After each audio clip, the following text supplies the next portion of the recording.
D education corner YouTube চ্যানেলে তোমাদের সকলকে জানাই স্বাগত। আজ আমি ওয়েস্ট বেঙ্গল প্রাইমারি টেট এবং আপার প্রাইমারি টেট এক্সামের child development and pedagogy subject থেকে যেই বিষয়টি তোমাদের সাথে আলোচনা করতে চলেছি সেটি হলো শিশু কেন্দ্রিক শিক্ষা বা চাইল্ড সেন্টার্ড এডুকেশন। তাহলে আর দেরি না করে ভিডিওটি শুরু করা যাক। এখানে আমরা স্ক্রিনে দেখতে পাচ্ছি আজকে যে আমাদের টপিকটি আমরা পড়ব সেটি হলো চাইল্ড সেন্টার্ড এডুকেশন, যাকে বাংলায় বলা হয় শিশু কেন্দ্রিক শিক্ষা। এই শিশু কেন্দ্রিক শিক্ষা বা চাইল্ড সেন্টার এডুকেশন বলতে আমরা কি বুঝি সেটা আমরা শুরুতে জেনে নিচ্ছি। যে শিক্ষা ব্যবস্থা শিক্ষার্থীকে শিক্ষার কেন্দ্রবিন্দুতে রেখে তার চাহিদা, আগ্রহ, সামর্থ্য ও অভিজ্ঞতাকে গুরুত্ব দিয়ে শিক্ষা প্রদান করা হয় তাকে শিশু কেন্দ্রিক শিক্ষা বলা হয়। Child centered education is an educational approach in which the child is the center of the teaching learning process. The needs, interest, abilities and experience of the learner are given primary importance. তাহলে এক কথায় খুব সহজ ভাবে বলা যায় যে যে শিক্ষা ব্যবস্থার কেন্দ্রে শিশু অবস্থান করে, শিশুকে কেন্দ্র করে বা শিক্ষার্থীকে কেন্দ্র করে পুরো শিক্ষা ব্যবস্থা পরিচালিত হয়। শিক্ষার্থীর চাহিদা, তার সামর্থ্য, তার আগ্রহ, তার রুচি, তার অভিজ্ঞতা ইত্যাদি বিষয়গুলোকে কেন্দ্র করে শিক্ষা ব্যবস্থা পরিচালিত হচ্ছে, তাকে বলা হবে শিশু কেন্দ্রিক শিক্ষা বা শিক্ষার্থী কেন্দ্রিক শিক্ষা বা চাইল্ড সেন্টার্ড এডুকেশন। এখানে খুব সুন্দর একটা কথা বলা আছে, child center education putting the learner at the heart of education. তাহলে হার্টকে একজন মানুষের, যে আমরা বেঁচে আছি, আমাদের কিন্তু শরীরের একদম মাঝে অবস্থান করছে আমাদের হার্ট, ঠিক আছে? ঠিক সেই রকমই আমাদের শিক্ষা ব্যবস্থার একদম মাঝে, একদম কেন্দ্র বিন্দুতে অবস্থান করে হার্ট। তা শিক্ষার্থীকে বা শিশুকে শিক্ষা ব্যবস্থার হৃদয় বা শিক্ষা ব্যবস্থার হার্টের সাথে তুলনা করা হয়। এবার আমরা চাইল্ড সেন্টার এডুকেশনের কিছু কি প্রিন্সিপাল বা মূল নীতি যেগুলো একটু দেখে নিচ্ছি।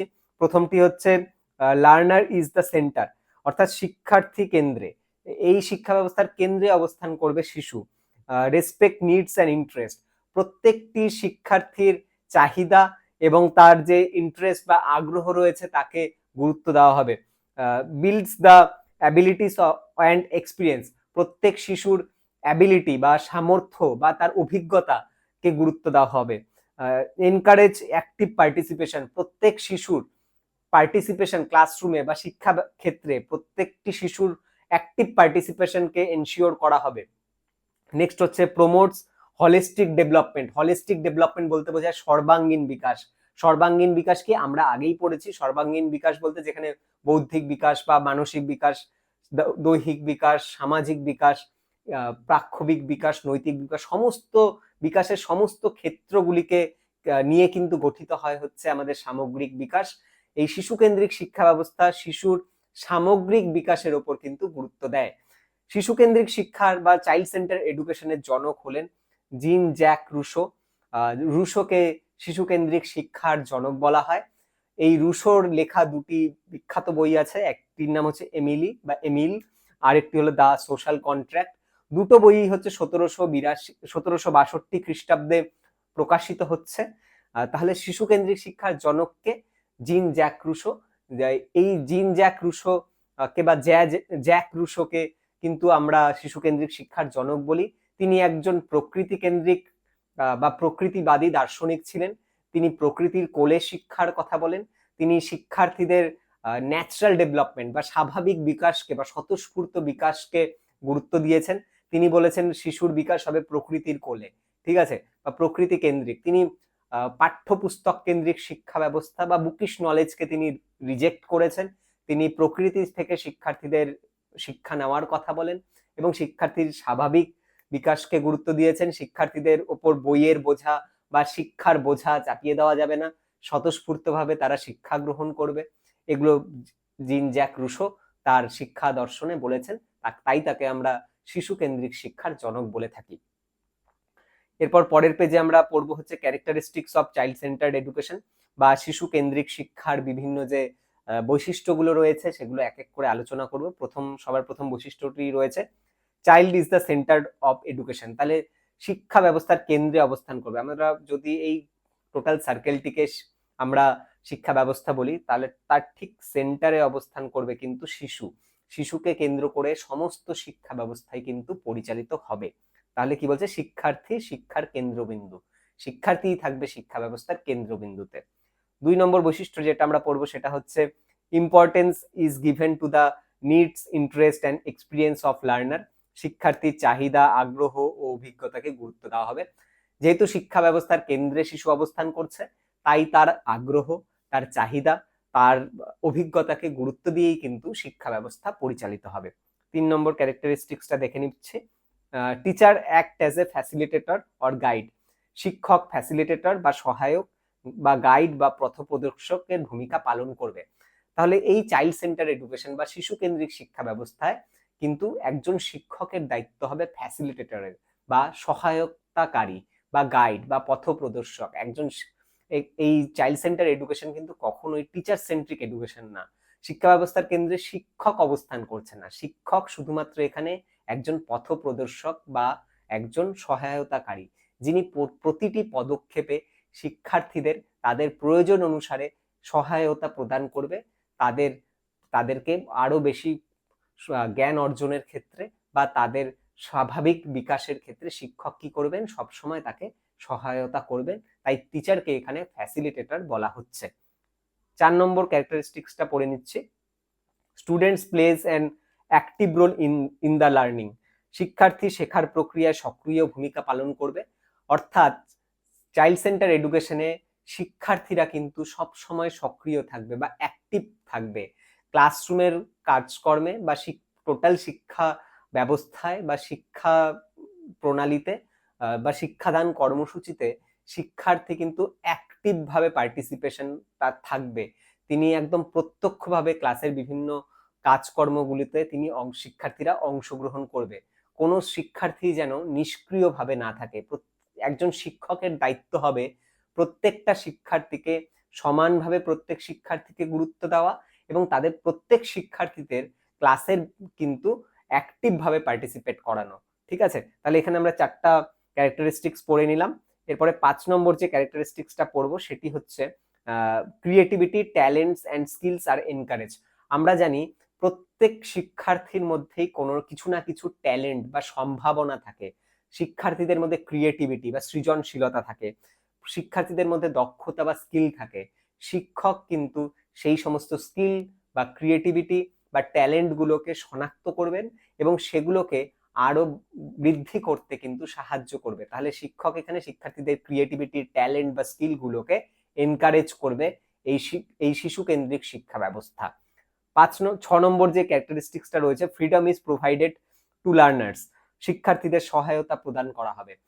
তাহলে স্বাধীনভাবে কাজ করতে এখানে শিক্ষার্থীদের উৎসাহিত করা হবে। তাদের বিভিন্ন ধরনের ডিসিপ্লিন বা বিভিন্ন ধরনের বাধার বা বিভিন্ন ধরনের অনুশাসনের বেড়াজালে কিন্তু শিক্ষার্থীদের আবদ্ধ করা হবে না। তাদেরকে বিভিন্নভাবে তাদেরকে সহায়তা প্রদান করা হবে। তার পাশাপাশি তাদেরকে স্বাধীনতা দেওয়া হবে। স্বাধীনভাবে তারা কাজ করতে পাবে, স্বাধীনভাবে তারা পড়াশোনা করতে পাবে, স্বাধীনভাবে তারা নিজেদের মত প্রকাশ করতে পারবে। যদি স্বাধীনতা দেওয়া হয় তবেই কিন্তু একজন শিক্ষার্থীর স্বাভাবিক বিকাশ কিন্তু সম্ভব। এরপর 7 নম্বর পয়েন্টটি আমরা আলোচনা করব, ইন্ডিভিজুয়াল ডিফারেন্সেস আর রেসপেক্টেড। আমরা জানি, এর আগে আমরা পড়েছিলাম বিকাশের নীতিতে, যে প্রত্যেকটা শিশুই কিন্তু আলাদা। শিক্ষার্থীদের মধ্যে কিন্তু ইন্ডিভিজুয়াল ডিফারেন্স রয়েছে। তাই যে কোনো শিক্ষার্থীর হয়তো অঙ্ক ভালো লাগে, কারো গান ভাল লাগে, কারো নাচ ভাল লাগে, কারো খেলতে ভাল লাগে, কারো হচ্ছে শরীর চর্চা ভাল লাগছে, কারো হচ্ছে বিভিন্ন ধরনের বক্তৃতা বা কবিতা পাঠ ভালো লাগে। প্রত্যেক শিক্ষার্থীর মধ্যেই কিছু না কিছু ট্যালেন্ট আছে।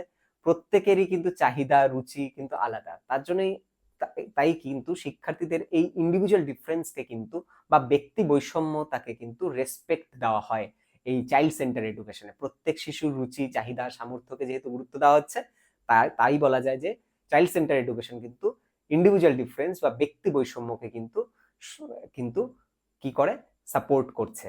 ঠিক আছে, নেক্সট হচ্ছে 8 নম্বর যে পয়েন্টটি সেটা আমরা পড়বো, সেটি হচ্ছে curriculum is flexible and need based. আমরা জানি এই আমাদের যে কারিকুলাম হচ্ছে যার দ্বারা সমগ্র শিক্ষা ব্যবস্থা কিন্তু পরিচালিত হয়। শুধুমাত্র পাঠ্য বিষয়গুলো কারিকুলাম না, পাঠ্য বিষয়ের পাশাপাশি কিছু সহ পাঠ্যক্রমিক কার্যাবলী রয়েছে, সেগুলোও কারিকুলাম। ঠিক আছে, এই কারিকুলাম কিন্তু ঠিক করে যে একটি শিক্ষাবর্ষে বা একটি কোর্সে একজন শিক্ষার্থী কি কি দক্ষতা অর্জন করবে, কি কি জ্ঞান অর্জন করবে। এই কারিকুলাম কি হবে, কারিকুলাম কি করতে হবে, ফ্লেক্সিবল করতে হবে। কারণ কি প্রত্যেক শিক্ষার্থী আলাদা, প্রত্যেকের মধ্যে ইন্ডিভিজুয়াল ডিফারেন্স রয়েছে। তাই কারিকুলাম হবে ফ্লেক্সিবল এবং কারিকুলাম হবে নিড বেসের উপর, নিডের উপর ভিত্তি করে, শিক্ষার্থীরা কি চাইছে তার উপর ভিত্তি করে কারিকুলামটা ডিজাইন হবে। বা শুধু শিক্ষার্থীর চাহিদা না, পারিপার্শ্বিক অবস্থা বা বর্তমান সমাজ ব্যবস্থা, বর্তমান চাহিদার উপর ভিত্তি করে কিন্তু কারিকুলাম রচিত হবে। আর এই কারিকুলাম রচনা করার সময় কিন্তু শিক্ষার্থীদের কথা সব থেকে বেশি গুরুত্ব দেওয়া হবে, কারণ কারিকুলাম রচনাই করা হচ্ছে শিক্ষার্থীদের জন্য। তাই তাদের কথাকে চিন্তা করে, তাদের উপকারের কথা চিন্তা করে, তাদের চাহিদার কথা চিন্তা করে, তাদের ভালো লাগার কথা চিন্তা করেই কিন্তু কারিকুলামটা রচনা করা হবে এবং সেই কারিকুলাম হবে ফ্লেক্সিবল।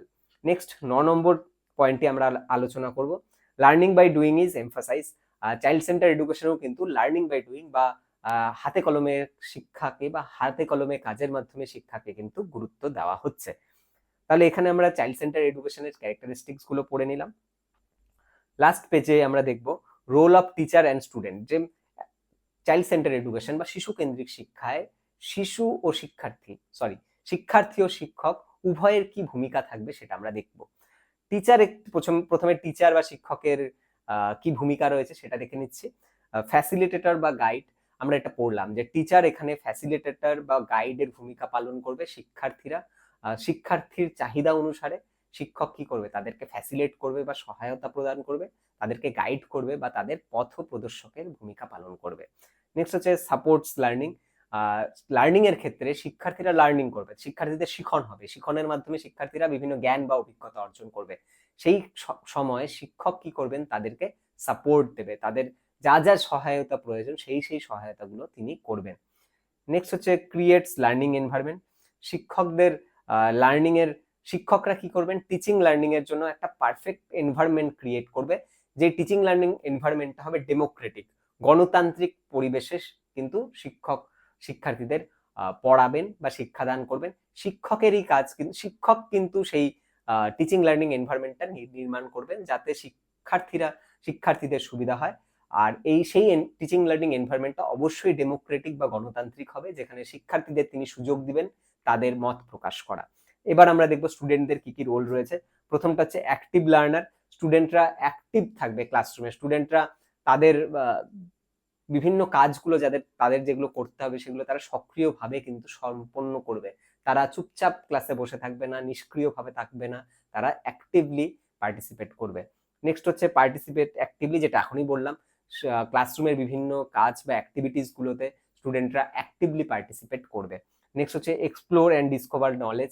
স্টুডেন্টরা হাতে কলমে কাজের মাধ্যমে বিভিন্ন নলেজকে তারা কিন্তু আবিষ্কার করবে বা ডিসকভার করবে, যেটা কনস্ট্রাকটিভিজমে বলে যে শিক্ষার্থীরা হচ্ছে নলেজের ক্রিয়েটার, তারা নলেজ ক্রিয়েট করবে বা নলেজ ডিসকভার করবে, নতুন নতুন বা এক্সপ্লোর করবে, নতুন জিনিস তারা শিখবে। ঠিক আছে, তাহলে এখানে আমরা চাইল্ড সেন্টার এডুকেশনের শিক্ষক এবং শিক্ষার্থী উভয়ের কি ভূমিকা থাকবে সেটি আমরা জেনে নিলাম। তাহলে আজকে আমরা এই ক্লাসে চাইল্ড সেন্টার এডুকেশন বিষয়টি বা শিশু কেন্দ্রিক শিক্ষা বিষয়টি টোটাল জেনে নিলাম। আজকের ক্লাসটি যদি তোমাদের ভালো লাগে তাহলে আমার ক্লাসটি অবশ্যই লাইক করবে, আমার চ্যানেলটি সাবস্ক্রাইব করবে এবং আমার চ্যানেলটি বন্ধুদের সাথে শেয়ার করবে। তাহলে দেখা হচ্ছে পরের ভিডিওতে।